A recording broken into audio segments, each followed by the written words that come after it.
Hey theme park fans, we're bringing theme park magic to your kitchen while the parks are closed by helping you cook some of your favorite theme park meals.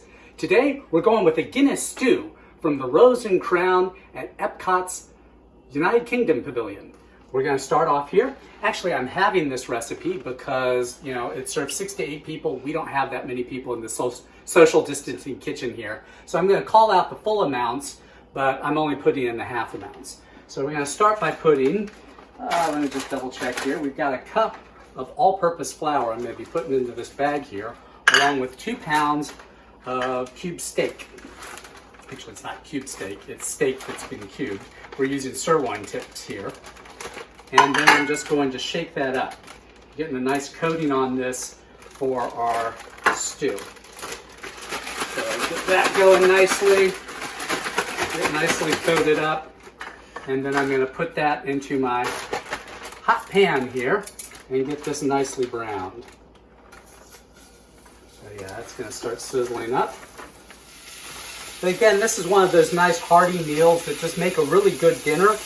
It's not just one of those, indulgent snacks that you'll enjoy in the theme park that maybe you're not in the mood to eat while you're at home, but something that definitely makes a really nice dinner for anyone. So I'm going to let that brown up right now, get a good sear on it, and this I'll let that sit on the heat for a moment. I'm going to take a look at my next step. Again, we are using the Delicious Disney. This is an official Disney cookbook here.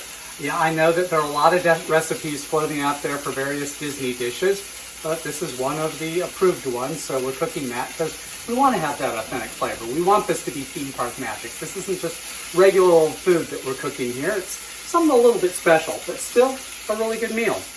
So now you get that nice, part of this is the flour cooking here, but also is you're trying to get that nice brown fond on the meat, because that's really where the flavor comes from. But after that, we're going to have, I think we've got a couple of bay leaves. Again, I'm just going to throw one in because I'm having everything. We've got a large clove of garlic. I've got a cup of diced onion and a half a cup of carrots. And that's what's going to go in next here. And not worried about this being in here too long. In fact, actually, I want to make sure that I've got a really nice sear on everything before we move to the next step.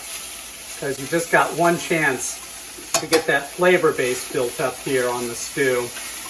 And then after that, we're going to start putting in liquids later, and that'll, infuse a lot of flavor in there. But that flavor of seared meat is so nice that we want to make sure we get that in here. So now we are going to put in our onions, our carrots, our garlic, and our bay leaves.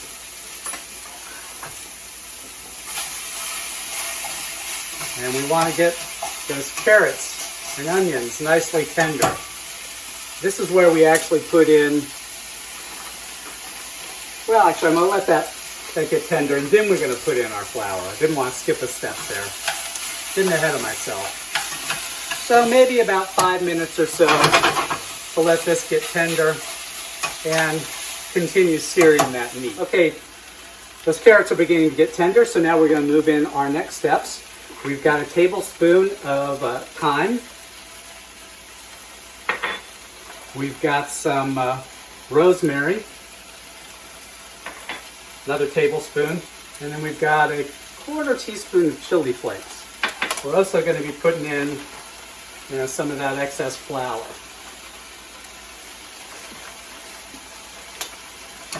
And let's just stir all of this up. I want to be stirring constantly with that flour because I don't want it to scorch.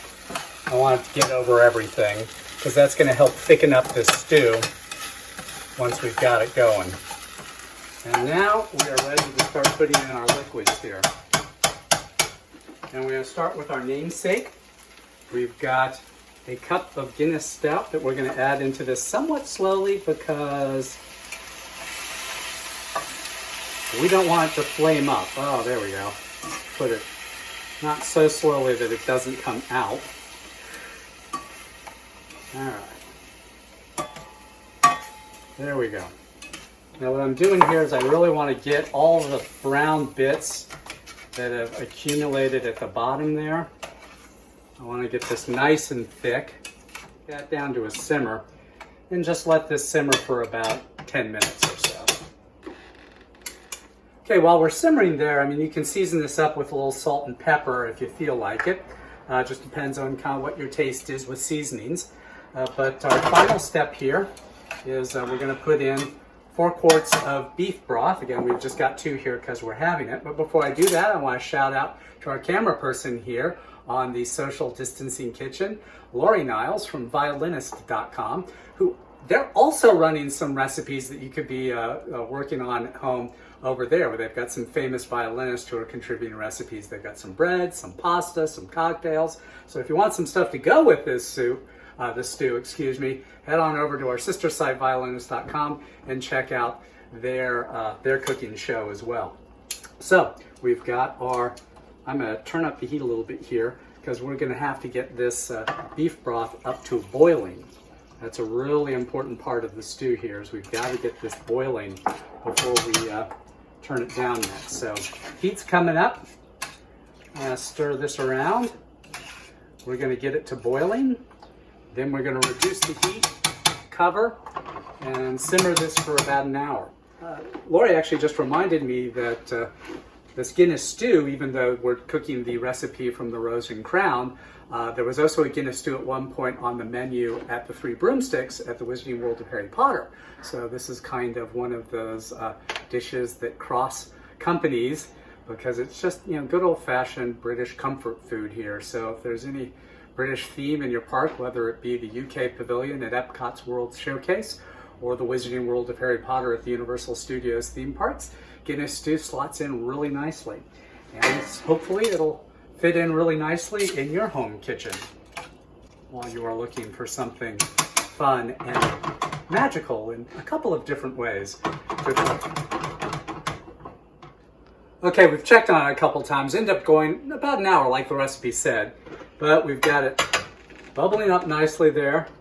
Gonna take that off the heat now.